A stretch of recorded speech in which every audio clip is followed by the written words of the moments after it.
Greetings, YouTubians, and welcome back to Wayne Sharp World, where we have found ourselves at the beginning of yet another week, staring down another Monday, meaning you know what time it is, Wayne Sharp Week, highlighting the knives that are going to be in my pocket for the next 5 days. Now, before I get into this video, I'm going to give a huge shout out to all my sponsors up here, DLT Trading, Caviso, Mojave Outdoor, and White Mountain Knives. Guys, look all these retailers up for your knife and EDC needs. It's because of them I can do what I do on such a regular basis, and I greatly appreciate their support of my channel. Now, as I was getting ready to pick out my selection for this week, I got to thinking about something. I hit my my little roll of fifth pocket knives, and I realized I have a little bit of a dirty confession to make. I have not been carrying a fifth pocket knife very often lately. So I put a little spin on this week. This week is combo carry week, and every day I'm going to be carrying my nice second little fifth pocket knife up in my little fifth pocket. So it is something that can come in very handy sometimes. If you're in a situation and you don't want to pull out your main carry, maybe it's a bigger knife, it's always nice to have that little blade with you, and sometimes you can pair it with different types of different blade shapes that could, be a little better for a certain cutting task depending on what you have to cut. So with that being said, let's get right into this and take a look at just what I'm pairing this week. I've got some of my favorite fifth pocket knives of all time, pairing them with some other great, bigger, more, I wouldn't say regular, maybe mid, little large, whatever, bigger knives, small knives and big knives. That's the game this week, and let's get into it. And we're going to start off with what is still probably my favorite fifth pocket knife of all time, and that is the CJRB Myleah. I think you guys know why at this point. It's got a great blade, surprisingly good ergos for such a small knife. You can choke up and get really almost a 4-finger grip. You get about a 3.5-finger grip on this guy with your index wrapped around the upper part of the handle here, or you can kick back and it's still a solid 3-finger grip with some good jimping there. So surprisingly good ergos, a very, very nice, versatile little sheep's foot blade, action that is very smooth, shakes right shot, very fidgety. You can middle finger flip those thumb studs. You can thumb flick it out. And of course, you can front flip it. And it wouldn't be in my pocket if it wasn't reach around approved. So there you go. A lot of deployment methods on this knife. Just an excellent little knife. Got a nice, perfect deep carry clip. So it's going to well, not perfect, but it's a true deep carry. The screws are assessed. Good enough for me for a knife that I think is 35, 40 bucks, maybe 45, but still well under 50. But it is in that $40 to $45 range. Might even be 35. They're all going to be linked below. You guys know that. You can hop on and check out the price. But a very nice little pocket clip and just an excellent little overall knife in general. Something I still enjoy very much, the CJRB Myleah. Now, what are we going to pair with this CJRB Myleah? I have got the perfect knife to go with that. And it's a very new one from CJRB. And it has really done nothing but grow on me since I've had this knife, and this is the CJRB Ruffian. First of all, I have to note this color combo matching is pretty sick in general, but the combination of that Warncliffe with the sheep's foot blade, that's a match made in heaven right there. And the action on this Ruffian, this knife has really grown on me since I've had it. I gave it a pretty good review overall, but when I pulled it out of the box and I saw the crazy, clip locations of everywhere you can put the pocket clip, and that really kind of hurt the aesthetics for me. And then I wasn't really super blown away with the handle in general. It felt budgety to me, not in a bad way. You guys know I think CJRB makes some really good budget knives, but it just felt a little extra budgety to me out of the box. And since then, I am willing to take some of that back because the action is phenomenal. Very, very smooth action. And the action was really this good out of the box. This is a prime example of a knife that you just have to have a little longer than some others, I think. It's one of the reasons that I'm not the hugest fan of doing unboxings. Even though I still do them because I know you guys like them, but this is a knife that just you need a little extra time with, I think, to fully appreciate it. Dirk Pinkerton did a fantastic job designing this, And the more you carry it, the more you fidget with it, the more you use this Wharncliffe blade, the design really comes together. You start noticing things you didn't notice right out of the box, and it's just an excellent knife. For a knife under $50, this knife starts at $49.99. You use my code through White Mountain Knives. This will be linked to White Mountain Knives to save another $5, so it's a $45 knife. Phenomenal middle finger action. Can't really express that enough. Just so good, so smooth. Always nice to have two different blades paired together. So these two are definitely going to be in the pocket this week to kick off combo carry week, and I am excited about these two, very much so. Now let's get into the next day, and we're hopping on the CIVI train, and we're going to start off with another one of, I think this came in second in my last fifth pocket rankings.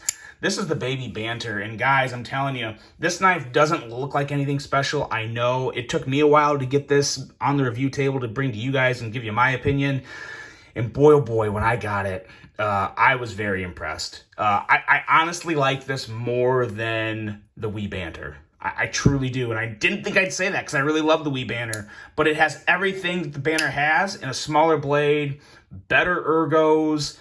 There's not a lot of edge on this knife, but it is very slicey what is there. It's a nice thin stock with almost a full flat grind. Very, very hard to beat this type of blade on such a small knife. It's just an excellent blade. The ergos, they're not contoured scales or anything, but that little choil and just really a full-size choil and how small this knife is, the way it fits in your hand, it's just very, very satisfying, very pleasing, and just a joy to carry. One that disappears in the pocket with that perfect clip, fully recessed, all the room in the world to get through into your pocket. And it just has that kind of that unsuspecting but still ready to work look. I love this combo too of the kind of the acid wash with the OD green scales and the little bronze thumb stud. Just an excellent little knife, and one that pairs very, very well with the CIVI Brazen. Yeah, the Brazen is still at the top of my list for the best CIVIs, guys, at least the one that isn't a button lock. It is phenomenal. I love the overall size, love this blade, love the steel they went with. I believe these are both using 14C28N. Oh no, the baby Banter's using Nitro V. The Brazen is using 14C28N. So phenomenal steel combo there. Excellent action, so smooth, and yeah, I mean, just look at them next to each other. They really do. They complement each other, kind of like the Odd Couple, but in the best way. Just really is a great combo there. Both of these knives can put in some good work with those excellent steels on them, especially for knives that are both coming in under $50. Nitro V and 14C28N, that's good. That's very, very good. And this is just an excellent combination altogether, the CIVI Brazen and the wee baby Banter. Next up, we're hopping over and getting on the American-made train with one of my favorite companies out there, Spyderco. And this one here is the Spyderco Lil Native. And this is definitely, well, okay, so we'll put this in context here. This is my favorite little knife from Spyderco, but I really, really, really wish the Dragonfly 2 had a compression lock and didn't have the cheap FRN. I really wish they would come out with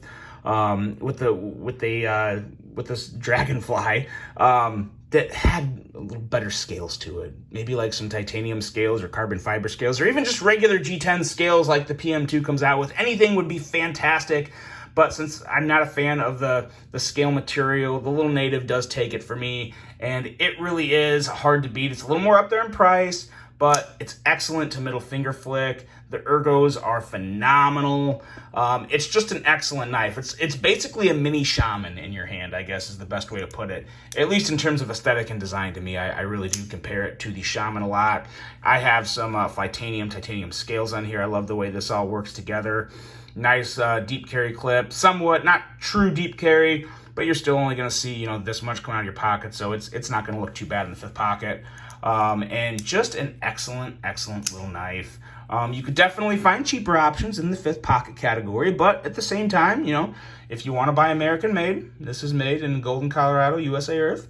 Not a bad option. Not a bad option. A knife I enjoy very, very much, and I enjoy pairing it even more so with the Spyderco PM2. I mean, I could go Shaman here, but I think the slight difference in blade shape, you have a little more of a tip that's good for, puncturing and whatnot on the PM2, still with a little bit of beef to it up here at the end, so it's not too dainty. But the overall design of the PM2, there's a reason why it's one of their flagship models, because it just works for almost everybody. And if this one don't work for you, the Para 3 will. But it's just such a damn good knife. There's really not much I can knock on it.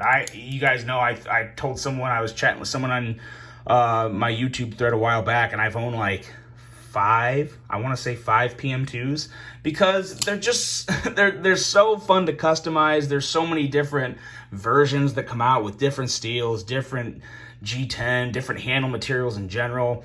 It's just an excellent knife, and you can't ever go wrong with getting one. I would never steer someone away from a paramilitary 2 unless they just say, I flat out hate Spyderco's compression lock. I don't want a Spyderco compression lock. Outside of that, I don't see any reason to look away from a paramilitary 2. Everybody knows it, but a lot of people love it, and you can't go wrong with it. So the paramilitary 2 paired with the Spyderco Little Native is just, in my opinion, a match made in heaven, and one that I am going to enjoy this week. Now, next up, we have not a newer brand, but a new lineup with a couple knives that I am a huge fan of. And this here is Damn Designs, and we're starting off with the Anzu. You guys know how much I love the Oni. I like this more than the Oni, only because of that blade shape. I love kind of that drop point sheep's footy style blade. Nice and slicey, excellent ergos for a small knife. Obviously, excellent ergos on a bigger knife are a lot better than excellent ergos on a small knife, but nonetheless, what it has is very, very good. Get a solid 3-finger grip on there, nice jimping to plant your thumb on, and got a little bit of cutting power with this guy, but you also have a lot of fidget bliss with that. Whoop, up. There we go, the reach around. It's usually not that hard. My hands are a little sweaty right now, but they work just fine. Action is very good on this little blade. Middle finger flicks very easily, and just looks good. Just looks really, really good. It's a little chubber, but I'm a big fan of it. Love that clip. True ultimate deep carry will disappear in your fifth pocket. The white G10 also gives you the options to do some RIT dyeing if that's your thing. So I think a lot of people would enjoy that aspect. And I think the white RIT dye is even better than the jade, because the jade has that almost like light greenish tint or something, but the white is just a true white, so anything you put over it, it's going to be really easy to RIT dye these scales. But an excellent little fifth pocket knife. And what pairs well with a drop point sheep's footy fifth pocket knife? A big titanium bruiser in Tonto style blade. Yes, this is the Damn Designs Yokai, and this is a wicked blade as well. Huge fan of this knife. Love the ergos, how it feels in hand with that basically contoured contoured titanium. That hidden lanyard hole fits phenomenally well in hand. Excellent blade shape for that Tonto. I love the angle that the secondary tip comes up at, ending up at the top with an excellent tip for piercing, an S35VN. They did a lot of things right with this knife. Big fan of it. Love this ramp here. The whole new lineup from Damn Designs is pretty darn impressive. It just comes down to which blade shape do you prefer. And I think there's something for just about everybody there. Both these guys are going to be linked below to pick up from Caviso, but they are phenomenal carries. Love that titanium and S35VN pairing. And I like seeing titanium handles with liner locks. Usually if they're titanium on both sides, they'll make it a frame lock. And I got nothing wrong with frame locks. You guys know I love frame locks. But, you know, there's nothing wrong with a liner lock either. I mean, it's not, liner locks have been around forever. They're not frame locks, you know, obviously a big difference there. But I like the consistency in action you get from a liner lock. You don't have to worry about having too much pressure on the lock bar, so there's never an issue deploying this blade. Every single time you want to kick this blade out, just like that, it's a breeze, and you're ready to go to work. So excellent little offering here from Damn Designs, and you pair these two together and you have got yourself a pocket full of badassery from Damn Designs. Now the last one, some people are going to just laugh. I don't know how. I wish I could see everyone's reaction when I bring these next two up. These two companies have kind of been going at it recently for all sorts of different reasons. We're not going to get into that, but they both make pretty damn good knives, and I happen to have one from each of them. So they may not be getting along right now, but they're going to get along in my pocket this week, and we are starting off with the Microtech Exo Set. I think everyone knows what's coming next, but first let's talk about the Exo Set, because of all the Microtech knives, this honestly might be my favorite one. I don't think it is. I think if I had to pick one Microtech knife or one Microtech automatic knife for the rest of my life, it would probably be the Duroc Delta. I really am a big fan of the Duroc Delta. But in terms of the Exo Set, it really is pretty awesome. The action is killer. Love kicking that little blade out.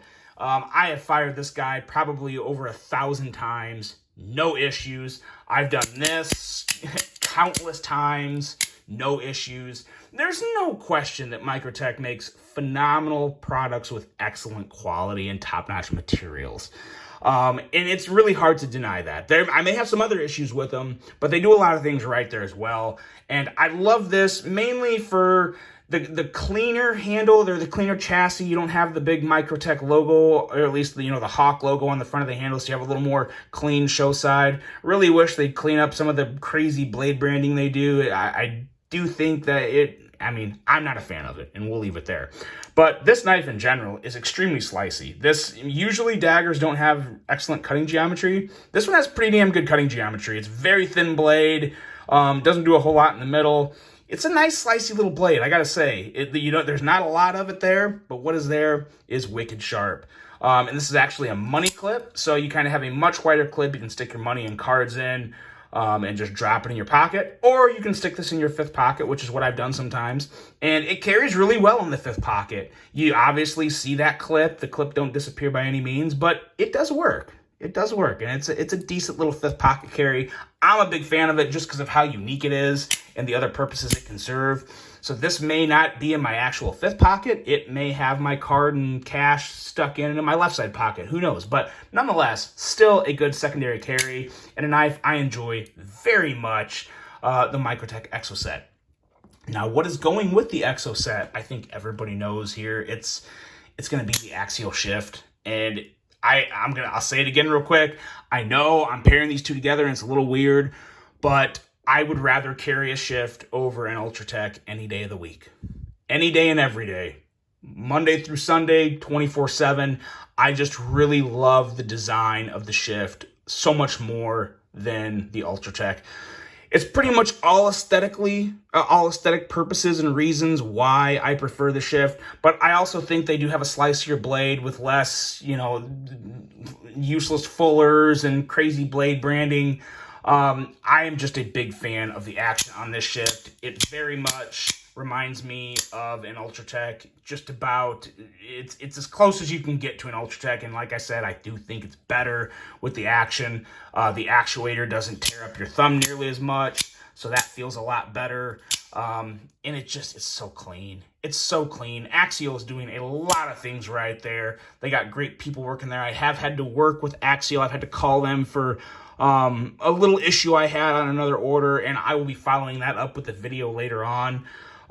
But this shift right here is the OTF knife for me right now. Now, like I said before, I've never handled a Hawk Knives deadlock, but in my opinion, that's also a completely separate level from all the other OTFs. It's not really fair to compare those two.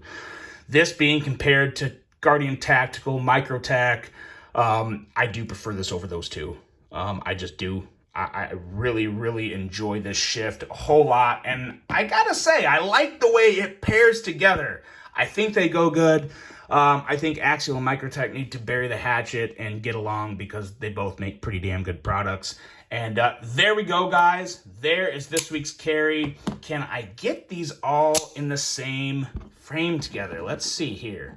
Let's bring these up. Get the damn designs in here. It's gonna be close. I think we can do it, though. Oh, yeah, we can do it. Got a nice, sharp week coming up, and I hope everyone else has the same in their future. Let me know what you guys got going on. Of course, let me know what you have in your pocket. And I really hope you enjoyed this one, guys. Uh-oh. There you go. Okay, there we go. There it is, guys. There's this week's carry. Let me know what you think. Let me know what's in your pocket. If you want to, throw that fifth pocket knife in there and let me know what you're carrying in the fifth pocket as well. Hope you enjoyed this one. Hope you have a great and productive week. And until the next one, I'm out.